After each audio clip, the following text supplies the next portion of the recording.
हरे कृष्णा, राधे राधे। हम सब श्री कृष्ण चरितामृत श्रवण कर रहे हैं। आज का प्रसंग है द्वारिकाधीश, उत्तर श्री कृष्ण चरितामृत भाग 10। तात द्वारकाधीश बन गए हैं अब श्री कृष्ण। सब कुछ माया के द्वारा हुआ था। संकल्प मात्र किया था श्री कृष्ण ने तो रातों रात मथुरा वासियों को गरुण जी ले आए थे द्वारिका में। उद्धव जी ने विदुर जी को कहा, द्वारिका समुद्र से 12 योजन भूखंड मांगकर उसमें विश्वकर्मा ने एक पुरी बना दी थी।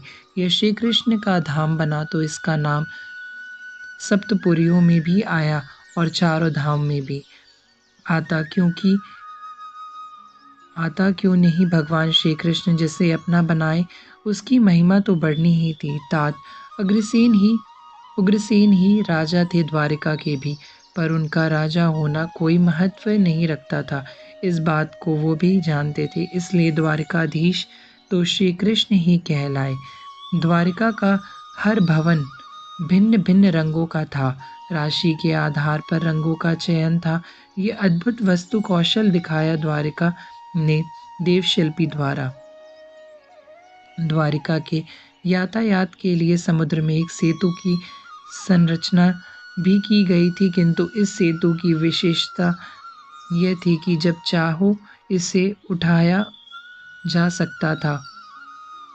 नगर के 8 महाद्वार थे। निकट पर्वत, उपवन, वन वाटिका सब अत्यंत सुंदर बने थे। द्वारिकाधीश का महल तो इंद्र के महल को भी लज्जित करने वाला था। दिव्य और अद्भुत स्वर्ण की तो पूरी द्वारिका ही थी, किंतु द्वारिकाधीश का महल नाना रत्नों, मणिमाणिक्य, मोती इसमें भीति की रचना की गई थी। अंतःपुरी द्वारिकाधीश का समुद्र के किनारे था। सुगंध प्रयोजित नहीं करना पड़ता। अंतःपुर में वायु देव ही सुगंध पहुंचा देते थे। नाना प्रकार के पुष्प खिले थे। सदैव उनमें भंवरों का झुंड ही मंडराता रहता था। यही थी द्वारिका और इसमें आकर विराजे थे द्वारिकाधीश। हम कहाँ हैं? रात्रि में ही मथुरा से गरुण जी उठा लाए थे समस्त मथुरा वासियों को। सुबह जब उठे तो उन्हें कुछ घबराहट हुई। यह घबराहट प्रजा में ही नहीं, महाराज उग्रसेन में भी हुई थी। हम समुद्र के किनारे हैं। मथुरावासी एक दूसरे को कहने लगे थे, हम कैसे आए यहाँ पर? यह प्रश्न इनके मन में।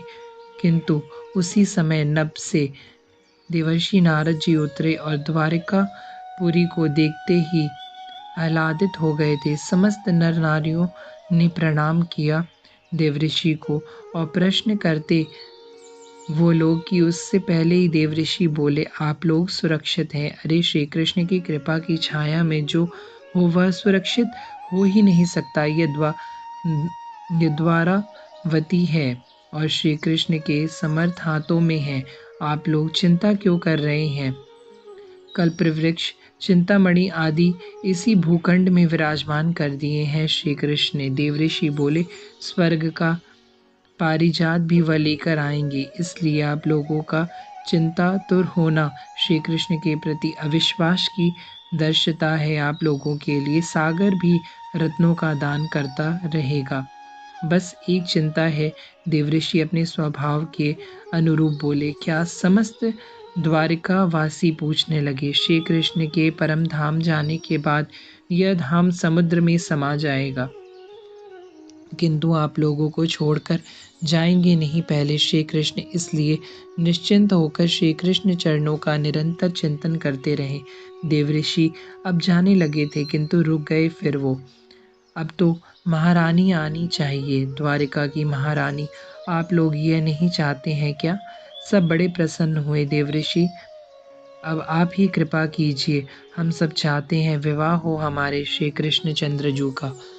तो बस अब होने ही वाला है, आप लोग तैयारी कीजिए। देवऋषि इतना बोलकर वीणा बजाते हुए नारायण नारायण गाते हुए चल गए थे।